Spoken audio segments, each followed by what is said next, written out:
What's going on, everybody? Good afternoon. Hope you guys are doing well on this hump day. And since we're still kind of in a holding pattern for Seahawks news, we know that they're going to be doing the joint practice today with the Titans. We're not there yet, though, in terms of us actually having information.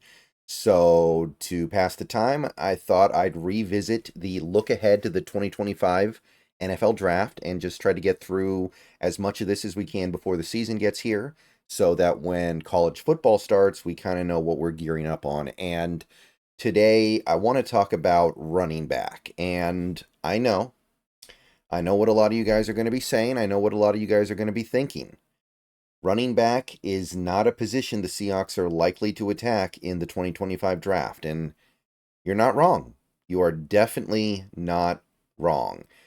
You look at the current Seahawks running back room. Ken Walker, after this season, will have 1 year left on his deal.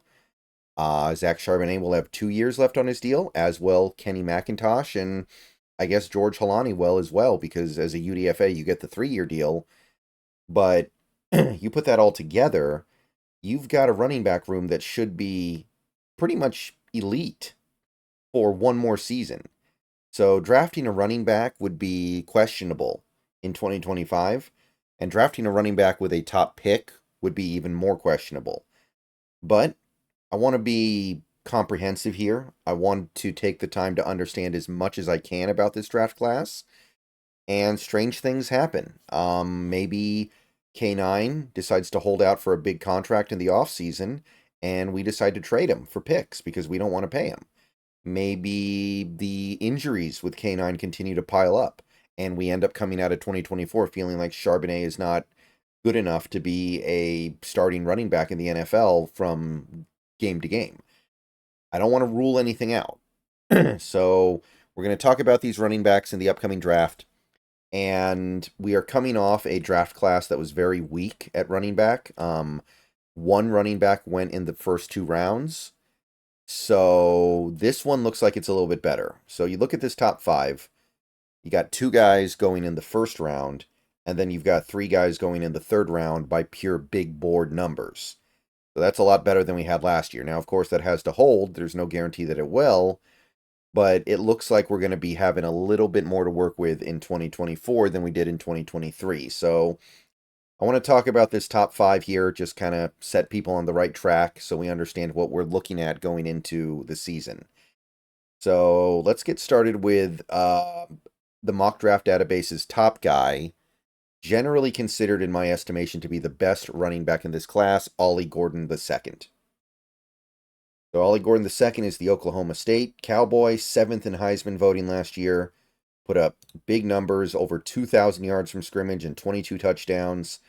Not quite Barry Sanders, but he might have made you think a little bit about Barry Sanders when you look at these numbers, right? He knows how to dance and find and anticipate where the hole is going to be, so his vision and elusiveness are good, kind of like Barry Sanders. He's also got size. He's big and strong. He's a great mix of all the athletic traits you could want. His top speed is really good. So once he gets up to top speed, he's hard to catch. When he gets hit or hits somebody, he maintains his balance really well. His contact balance is strong. He can cut in the open field and make people miss and be very elusive out there. So if you're looking for somebody who can do open field stuff, it's there. He turns good plays into great plays because he does have that home run speed. He is somebody who is not going to get caught from behind very often. He's a good pass protector, and he's a good pass receiver, although we haven't seen a ton of it at Oklahoma State yet. He's good enough at it. The only real issues I have with Ollie Gordon II is his acceleration is a little bit slow, and sometimes he does dance a little too much in the backfield. Sometimes he waits a little too long to find the hole, little Saquon Barkley-like. But this is a pretty good pick for best running back in this draft. The other guy, who is currently given a first-round grade from the database, would be Quinshon Judkins. Ohio State Buckeye. He'll be sharing the backfield this season with another top running back prospect. Quinshon Judkins is transferring over from Ole Miss, where he was very productive for 2 years. A little more productive in 2022, but still 2 really good years. 17 touchdowns apiece over the last 2 seasons, over 100 yards from scrimmage, almost 1,600 rushing yards in 2022. He's got a really good top speed, and he's got really good acceleration. So he will build up to his top speed fast, and his top speed is enough for him to beat most defenders. He does also run with power, so this is a well-rounded running back. He can shrug off attempted tackles, arm tackles. He's just going to blow right through them. He's going to drag defenders. He's very physical at the point of contact, knows how to hit with pop at the point where he's trying to win the battle. He's very young. I think he's 20 years old right now, so when he gets drafted, he will, I think, be 21. So he has the potential to get a lot better. He's got good vision in the open field. He can find the hole, find the right way to go to get extra yards. And just generally speaking, he looks fast out there. I do think he could stand to get a little more decisive with when he hits the hole. So there's some decision-making stuff there that I feel like is a little bit hesitant. He's talented, but unproven on passing downs because Ole Miss didn't use him in that circumstance a ton. You can see his receiving stats are okay, but I don't yet feel like he's proven himself to be a really good third down back. Maybe this year he'll be able to.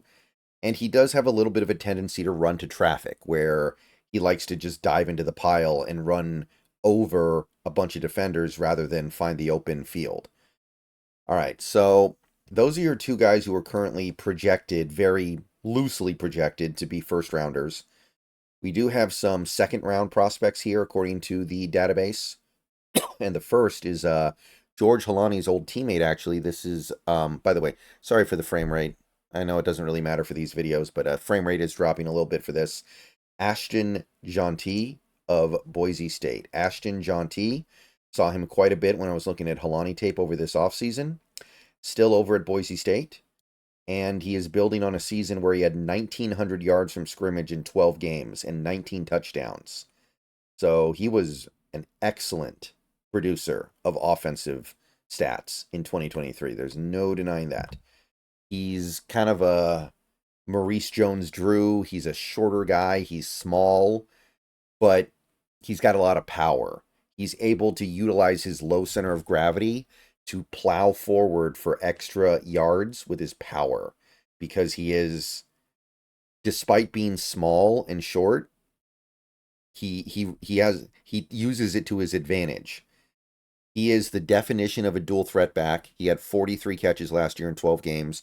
Great receiver out of the backfield. He is somebody who is dangerous with the ball in his hands. You're not just getting him the ball so he can get 4 yards on a check down. No, you're getting him the ball because he might make 8 guys miss and take it to the house.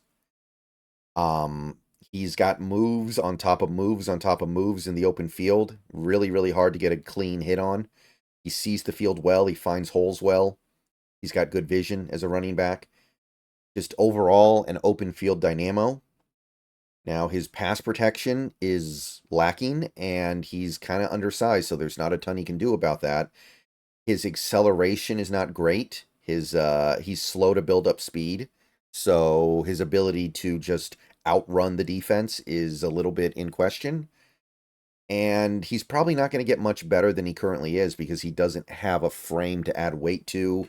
He can't just say, okay, I'm going to get stronger so I can start blocking better. No, he can't get better at any of that. He's just is what he is. But what he is a very dangerous playmaker.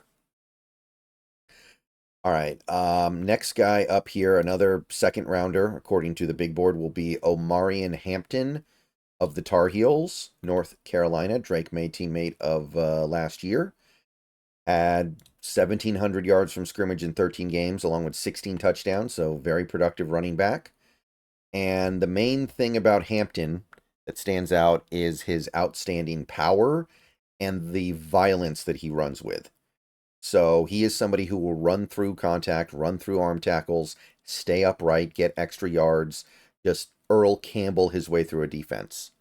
So a lot of pop in this guy. And he's also a really good receiver, at least in terms of his talent and ability. I know it hasn't necessarily showed up completely yet, but he is a capable receiver out of the backfield. His hands are really good. I think he was targeted 32 times last year and caught the ball 29 times. So maybe he's just a safety valve, but he's a very good one. He's got good burst, builds up to top speed quickly. He's got good vision, and he's decisive in finding the holes. He can block in pass protection as well, so you can use him as a third down back and feel pretty good about your chances. The main issues with Hampton would be that he does run a little out of control. Sometimes he'll look like he's got a big run, and then he trips over his own feet or just kind of falls over because he's just a little too wild. And he's not really elusive in space. You wouldn't say that he's going to juke you out of your shoes, put the moves on you. He's just going to kind of use his power and his just general ability to run through people to get it done, more so than speed or elusiveness. Okay, so that's Omarion Hampton. One more guy in this group. We've got Travion Henderson of Ohio State, and we've been talking about this guy for a while because he's been a name for a while. He hasn't declared yet, which makes some sense when you consider the fact that he can't stay healthy, but he is still sitting on a 2021 season that is, by a pretty wide margin, his most productive. 1,500 yards and 19 touchdowns. Last year, he had 1,155 yards, 11 touchdowns, but he missed a couple games. The year before that, he missed like a third of the season, actually a little bit more. So he is missing time, but when he plays, very productive. He's deadly in the open field. Great open field moves on this guy. He's got good top speed as well. If he can get out into the open field and build up to his top speed, you're probably not catching him. He's got good pace that he runs with. He identifies holes well. He looks in control. It looks like he's got a plan, and he's good at executing the plan. In high school, this guy was a wide receiver. So his receiving ability cannot be questioned either, despite the production. If you want to use this guy as a receiver, he almost certainly will be able to do it. Don't look at the numbers too hard. I know they're not impressive. I know they don't look like a receiving back. But this was a guy who actually was a wide receiver in high school. He hits with a big pop at the point of contact, so he's able to plow forward for a few extra yards when he's going down. His issues would be pass protection isn't all the way there yet. Got to improve in pass protection. The injuries are a big problem here, right? Like if you're already getting hurt in college, you might be not able to get it done in the pros. Like there are plenty of guys out there who struggled, who stay really healthy in college and can't cut it in the NFL. What if you're already getting hurt in college? And sometimes I feel like he's a little too passive as a runner. A little bit. Could accelerate the decision making a little bit. But good player. And that is your top 5 running backs. There are other running backs that are certainly notable in this class. And don't get me wrong. If the Seahawks do draft a running back next year, it's kind of more likely to come from a 3rd tier or 4th tier running back than it is a top tier running back. But I wanted to start the conversation with the top guys, and those are the top guys. We'll be doing more draft stuff as time goes by during August before we get to the season. But for now, that is it. Let me know what you think of these guys. Let me know if anything stands out to you. Let me know if there's anybody else in this class that you're into at the running back spot. There are other guys that are good.